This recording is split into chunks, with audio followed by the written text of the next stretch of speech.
Bom, nesse exercício, o que temos diferente agora é que a gente tem uma carga, né, articulada a duas barras, e aí eu preciso saber determinar quais são as forças que atuam em cada uma dessas barras para que eu possa dimensioná-las.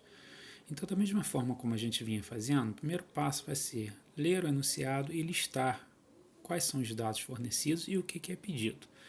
Então, duas barras de aço iguais e de seção transversal circular. Então, já sei que a fórmula que eu vou utilizar para determinar a área da seção transversal é πd2 sobre 4. São articuladas nas extremidades e suportam uma carga de 40 toneladas, conforme a figura ao lado. Então, na verdade, não é abaixo, né?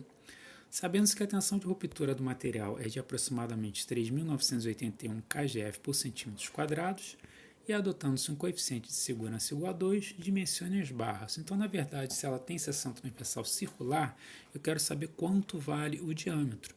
E já estou colocando um único D, porque o diâmetro vai ser o mesmo, tanto para a barra AB como para a barra BC, porque a inclinação das duas é a mesma. O ângulo que cada uma dessas duas barras forma com a horizontal é de 53 graus, ou seja, os ângulos são iguais.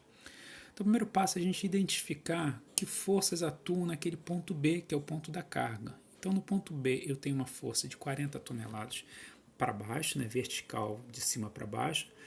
Na barra AB, eu vou ter uma força, né, contrária a essa carga para baixo, então ela vai, de certa forma, estar puxando para cima, mas puxando de forma inclinada, que eu vou chamar de F1. E na barra BC também, uma força puxando para cima, mas de forma inclinada, que eu vou chamar de F2. Bom, em alguns casos a gente vai olhar rápido e pensar F1 mais F2 dá 40, então cada uma vale 20. Não podemos pensar assim, porque a força F1 e a força F2 não têm a mesma direção que a força de 40. A força de 40 toneladas ela tem direção vertical, as outras duas têm direções inclinadas, então só poderia ser pensado assim se elas também estivessem na vertical. Bom, qual é a condição necessária para que esse sistema esteja em equilíbrio? Ou seja, para que esse ponto B não desça, não subinclinado à direita nem subinclinado à esquerda. É que a resultante seja igual a zero. Resultante igual a zero, ela implica, no caso de três forças, que quando você desenha essas três forças para encontrar a resultante, você vai formar um polígono fechado, nesse caso um triângulo. Vamos observar então, partindo sempre da origem para extremidade, origem, extremidade, origem, extremidade. Então desenhamos primeiro de forma ampliada para melhor elucidação a força de 40 toneladas, vertical de cima para baixo. Então estou saindo lá de cima e vindo até aqui embaixo. A partir desse ponto inferior, eu vou agora inclinar subindo para a esquerda, que é a minha força F1. Então agora eu tinha descido, eu subi inclinado agora para a esquerda. E por fim vou pegar a força F2 e vou subir inclinado à direita, chegando novamente à minha origem. Quando eu formo um polígono assim fechado, nesse caso para três forças no triângulo, eu tenho a resultante igual a zero. Isso me garante ela ser igual a zero. Bom, então agora vamos à análise desse triângulo. Então primeiro vamos analisar o ângulo que F1 forma com a força de 40 toneladas, ou seja, o ângulo que F1 forma com a vertical. O nosso desenho só mostra ângulos formados com a horizontal, então precisamos fazer uma força, precisamos traçar uma linha vertical passando pela origem de F1 para que a gente visualize esse ângulo que a gente está procurando lá. Então note que o ângulo que apareceu é justamente o ângulo que a gente estava querendo descobrir aqui embaixo. Aquela linha que a gente traçou, pelo fato de ser perpendicular à direção horizontal, porque são horizontal e vertical, forma, tanto do lado direito como do lado esquerdo, triângulos retângulos. Do lado esquerdo eu tenho 53 graus em um dos ângulos. Para completar 90, o outro ângulo vai valer 37. Da mesma forma, como o triângulo ao lado também já tem um ângulo de 53, o outro vai valer 37. E agora eu começo a avaliar melhor. Vejam, notem que o ângulo de 37 que aparece entre F1 e a vertical é o mesmo ângulo aqui entre F1 e a força de 40 toneladas. Agora, se a gente pensar a força F2 e a de 40 toneladas, eu posso pensar que é o ângulo que F2 forma com a direção vertical, que também já está lá, mas que não está na mesma posição. Notem que aquele ângulo de 37 ao lado de F2 é o ângulo que F2 forma com a vertical. Então, também aqui no meu triângulo será 37 graus. Para a condição de existência do triângulo, a soma desses ângulos internos tem que valer 180. Então, o último ângulo vale 106 graus. De posse disso, a gente pode aplicar o que a gente chama de lei dos senos a esse triângulo. A lei dos senos diz que cada lado está para o seno do ângulo oposto.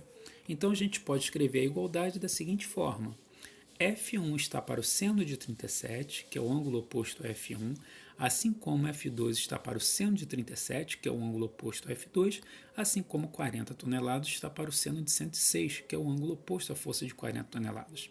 Pegando apenas uma dessas igualdades, por exemplo, F1 sobre seno de 37 igual a 40 sobre seno de 106, podemos escrever que F1 vai ser igual a 40 toneladas vezes o seno de 37 dividido pelo seno de 106 graus. Dessa forma, a gente chega a um valor de 25 toneladas aproximadas. E como a gente já tinha visto, como é um triângulo isósceles, F1 é igual a F2, ambas valendo aproximadamente 25 toneladas. Já descobrimos o valor da força, então agora a gente precisa de uma outra parte. Qual é? É de entender que tendo uma tensão de ruptura, que é uma propriedade, que é uma característica que se dá dentro da zona plástica do material, a gente pode aplicar um coeficiente de segurança e trabalhar com o que a gente chama de tensão admissível, que é uma tensão que vai estar dentro da zona elástica. E aí sim a gente pode mencionar a nossa peça. Então, dividindo-se a tensão de ruptura pelo coeficiente de segurança, do 3.981 sobre o 2, eu vou achar uma tensão de admissível, que vai ser a minha tensão de projeto, igual a 1990,5 kgf por centímetros quadrados. Agora, de posse da tensão e da força ou da carga a qual cada uma das barras está sujeita, eu posso chegar ao valor da área necessária para resistir esse esforço. Se a tensão é igual a força dividido pela área, eu posso isolar a área e entender que ela é força dividido pela tensão. Não posso esquecer que as 25 toneladas eu devo passar para kgf, basta multiplicar por 1.000. E aí eu posso efetuar o cálculo da minha área. Então, a minha área vai ser igual a 25.000 kgf dividido por 1990,5 kgf por centímetros quadrados, que me resulta numa área aproximada de 12,56 centímetros quadrados.